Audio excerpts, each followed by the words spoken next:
पुनः स्वागत है आपका मेरे YouTube चैनल RSC क्लासेस पर। और आज इस वीडियो में आप पढ़ेंगे हिंदी।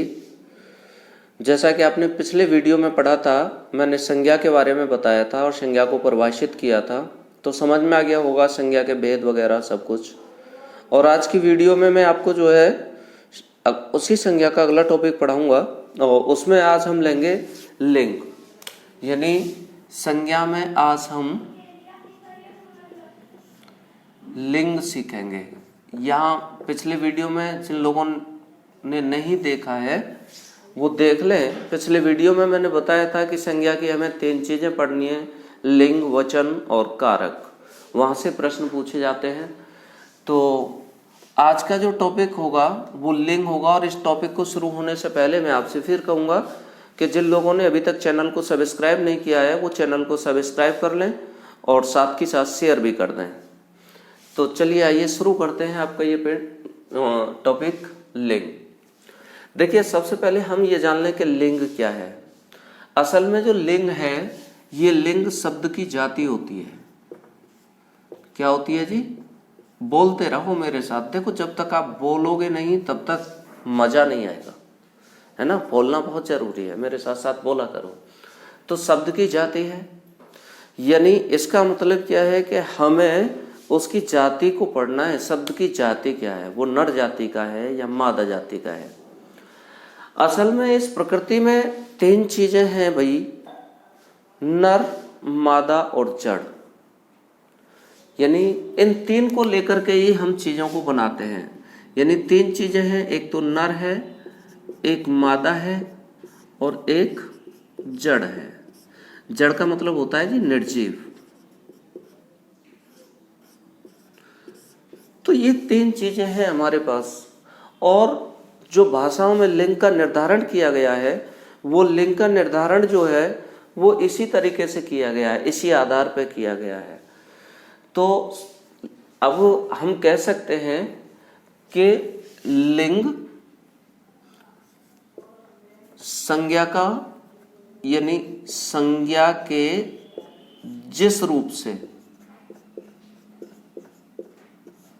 संज्ञा के जिस रूप से नर या मादा का बोध हो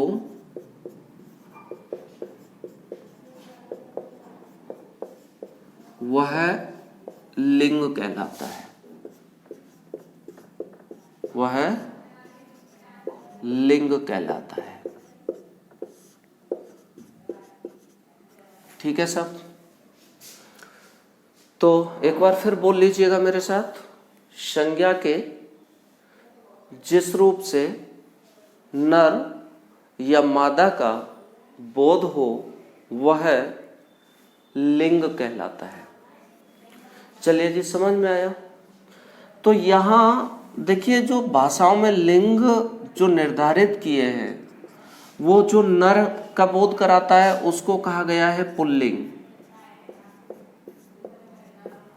और जिससे मादा का बोध होता है उसे कहा गया है स्त्रीलिंग, और जिससे निर्जीव का बोध हुआ है, जड़ है, उसको कहा गया है नपुंसक लिंग। लेकिन आप ये तीनों जो लिंग भेद पढ़ेंगे, ये तीनों लिंग भेद हम संस्कृत में पढ़ते हैं। कहाँ पढ़ेंगे जी? संस्कृत में। लेकिन हमें संस्कृत नहीं, हमको हिंदी पढ़नी है। यूँ तो हम इंग्लिश में बात करें तो उसमें 4 लिंग हो जाएंगे, एक कॉमन जेंडर यानी उभयलिंग और बढ़ जाएगा। तो ज्यादातर भाषाओं में लिंग का निर्धारण इसी से होता है। लेकिन जब मैं हिंदी की बात करूं तो प्यारे बच्चों, ये हिंदी में जो लिंग होंगे वो सिर्फ 2 ही होंगे। हिंदी लिंग 2 ही होंगे जी। या तो उससे हमें नर जाति का बोध होगा जिसे हम पुल्लिंग कहेंगे, या हमें मादा जाति का बोध होगा जिसे हम स्त्रीलिंग कहेंगे। तो यहाँ तक बात समझ में आई आप लोगों के। अब आगे बढ़ते हैं जी। देखिए अब यहाँ हमको ये कैसे पता लगेगा कि लिंग का बोध कैसे होगा। जी हाँ, बिल्कुल सही बात है। जब हम लिंग की बात करेंगे तो हम लिंग का बोध करने के लिए हमें वाक्य में 3-4 शब्दों पे ध्यान देना होता है।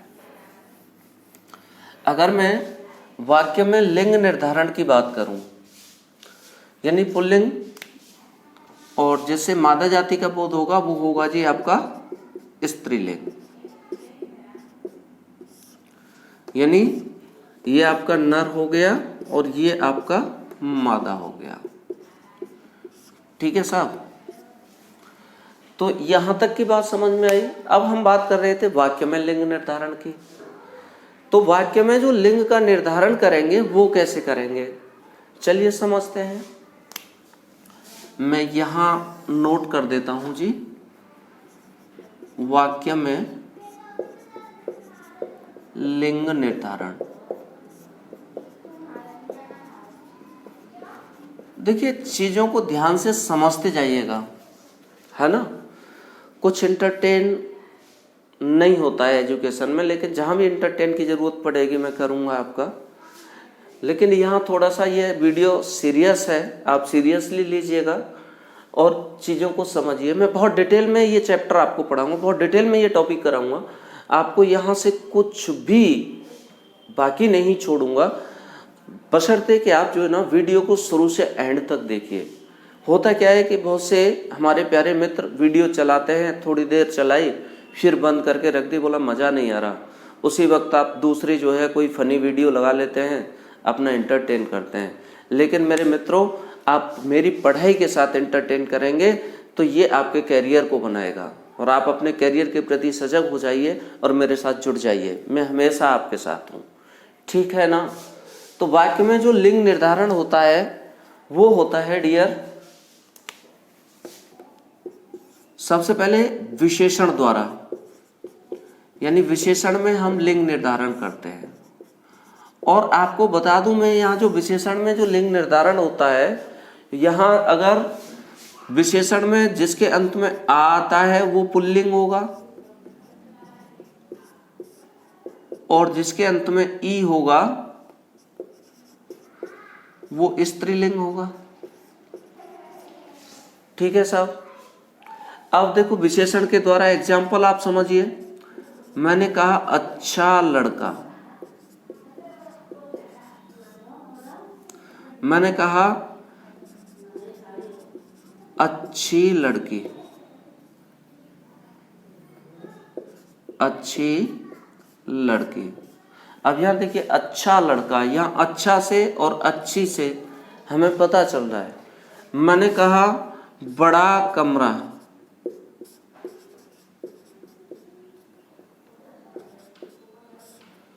मैंने कहा छोटी पुस्तक, तो हमें कमरा और पुस्तक के लिंग का पता किससे चल रहा है, यानी शब्द बड़ा और छोटी से चल रहा है। तो इस तरीके से हम विशेषण से पहला विशेषण में लिंग निर्धारण करेंगे। दूसरा देखते हैं जी,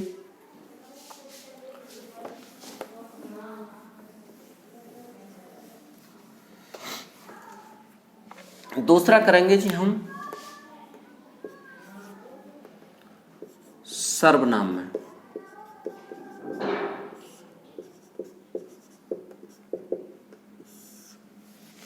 मैंने कहा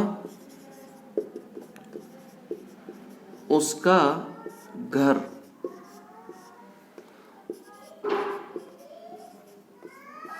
उसकी पुस्तक।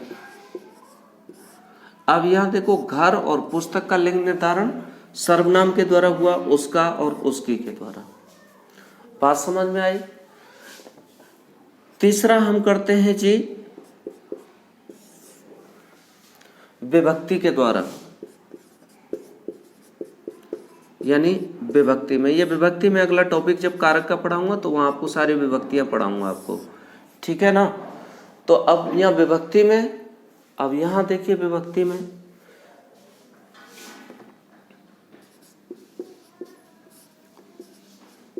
राम का भाई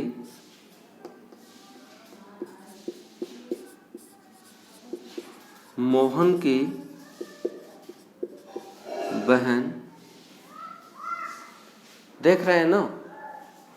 तो यहाँ काकी के संबंध जब बताएंगे तो ये क्या है, ये विभक्ति से हमें लिंग का पता चल जाएगा। तो यहाँ तक आपकी बात समझ में आई? Please note it. आगे बताते हैं।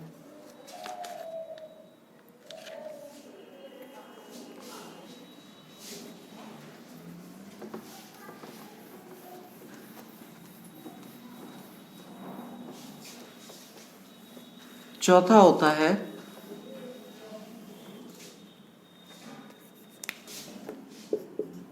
क्रिया में।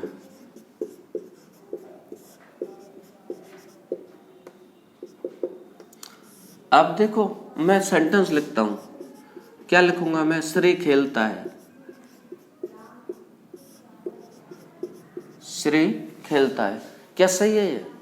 यानी श्री कैसा शब्द है? स्त्रीलिंग है। तो क्रिया हमारी कैसी होनी चाहिए? स्त्रीलिंग होनी चाहिए। यानी ये वाक्य क्या हुआ हमारा? गलत हो गया। क्या लिखेंगे? श्री खेलती है। ठीक है साहब। मैंने कहा झाड़ू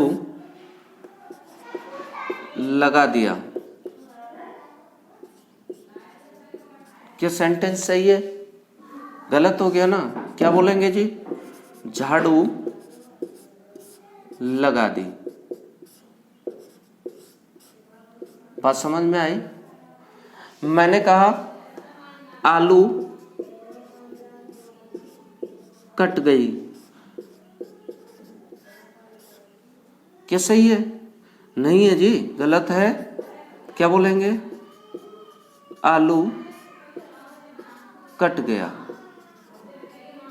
तो हमें इन शब्दों में लिंग का कैसे पता चल रहा है? क्रिया के द्वारा, गया गई के द्वारा, है ना। तो यह वाक्य में अशुद्धियां भी बनती हैं लिंग को लेकर के। वहां अशुद्ध अशुद्ध वाक्य भी पूछे जाते हैं आपसे। तो समझ में आ गया? किस किस से? रिकैप करिए जी मेरे साथ। लिंग निर्धारण किससे होगा?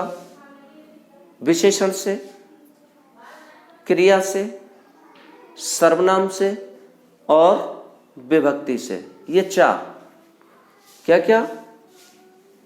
तो अच्छा, ये क्यों सीखना जरूरी था हमें?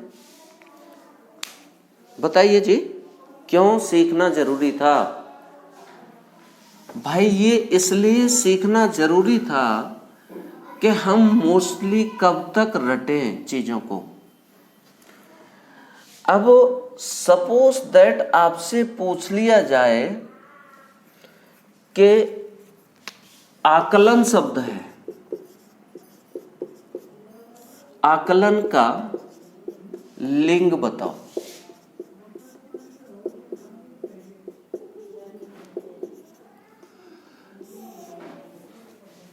अब यहां आपके पास पुल्लिंग, स्त्रीलिंग, उभयलिंग, नपुंसकलिंग, इस तरह से ऑप्शन होंगे। ठीक है साहब। अब आपको आकलन का लिंग बताना है तो ये आप हमें शब्द पता है। अब हम क्या करें? हम इस आकलन शब्द को क्या करेंगे? प्रयोग करेंगे। किसके साथ?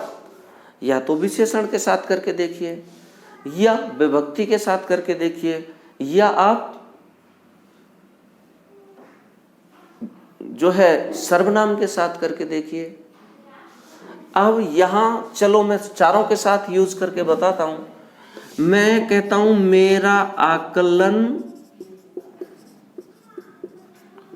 या मेरी आकलन। बताइए भाई। यानी ये गलत है और ये सही है। विभक्ति से हमें क्या पता लगा? सर्वनाम से क्या पता लगा हमें? ये मेरा सर्वनाम है जी। क्या पता लगा जी हमें? देखिए यहां सर्वनाम द्वारा आंसर लिया हमने। ठीक है। विशेषण से लेते हैं। चलिए इसके साथ एक कोई विशेषण हम जोड़ेंगे। मैंने कहा अच्छा आकलन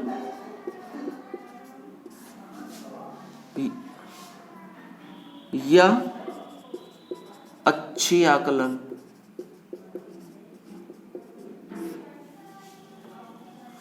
चलिए जी, ये गलत हुआ ना, ये सही हुआ। क्या पता लगा जी? पुल्लिंग है। चलिए विशेषण के अलावा क्रिया द्वारा देख लेते हैं।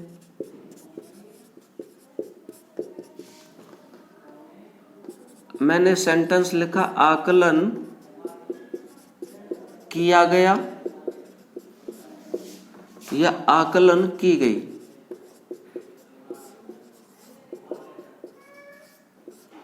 की गई नहीं आएगा ना, किया गया आएगा, यानी ये हमारा सही है।